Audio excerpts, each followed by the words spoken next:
Hi, good morning, good afternoon, and also good evening. Ngibhizi efonini yami. Angenzi nje washing kuphela. I'm also busy on my phone. Ngiya-check ukuthi kwenzakalani la ngaphandle.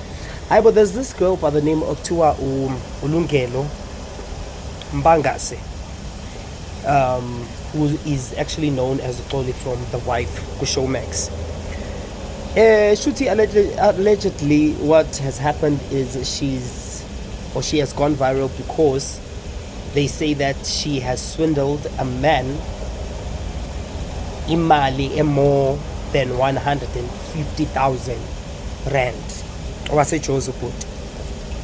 Yazi, I'm looking at all this and mangifunda nayo the article, and also ama social media users Tina and all of us laba bahlanyayo kana namhlanyela bayamblame.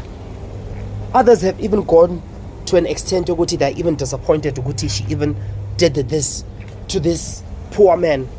Bafethu abafethu kade bedla abantu besifazane, kade bebadla bebashiya kanjalo, bebabhayizisa bebashiya kanjalo. This is the thing le evele ibor ukuthi it's okay if certain people do this, but it's wrong when other people do this. You understand?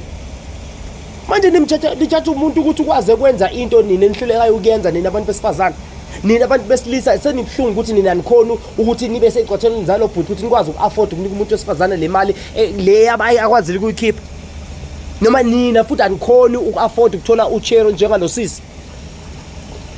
Hayi, mina ngikho disappointed. Mina, if you do ever come across this video, I'm proud of you. Nami ngifuna umuntu engizomsundilisha mina uma ngizomsundilisha 5,000 rand, at least ngizophuma ne 500, at least kodwa ngizobe ngisundilisha kade besundilisha la ngaphandle.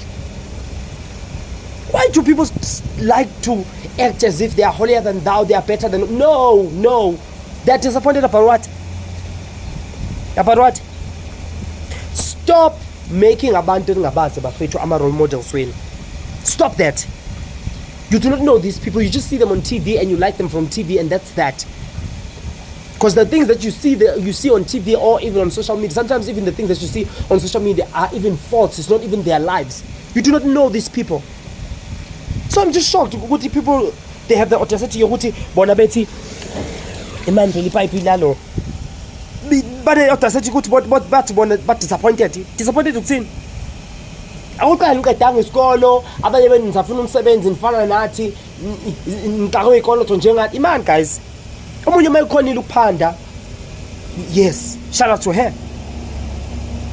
I saw her picture, she's beautiful. She has a nice body. You find out that some of the people who are busy dissing her, especially when it comes to abantu, it's people abantu who don't even look anything close to that. Nothing. Hey, musabisha chabantu. Just because abantu tena wa afford abafethu ba broke. Hayi nina ngachacha abafethu. Ngachacha omunye. Nina nje wothina ngithi there was this challenge thing le yayikhona ukuthi 1-0 for the guys, 1-0 the guys have nil, the girls are winning or whatever. Remember when there was something like you should be pushing it like that, because it's a double standard now ukuthi if a guy uses umuntu wesifazane, even if he doesn't benefit financially from that woman, but benefits sexually, right? But when a woman do that, it's wrong. No, never nyela. Kada banyela ke. Mina ngicela ungabi nje shaye nabanyela abafethu. Manje kancane, kela modla imali yakho. Una le mali idle, uyizwisa, uyispoil. Because manje bathi she was with this guy, this guy actually got charmed, was watchanya ugeli. It happens. Walala wasala wavuka wayifrustana. If uzokripeka and you'll end up being swindled. Unfortunately, it is what it is. So at the end of the day, stop judging this girl. Wena nje udle le mali yakho. Mina futhi noma ngiphi 10,000 anginankinga. Idla nje imali yakho, it's your man, kahle in peace. If you find another guy to swindle, good. That guy you swindled, good. Yeah. How long has this thing been happening? How long has it been happening?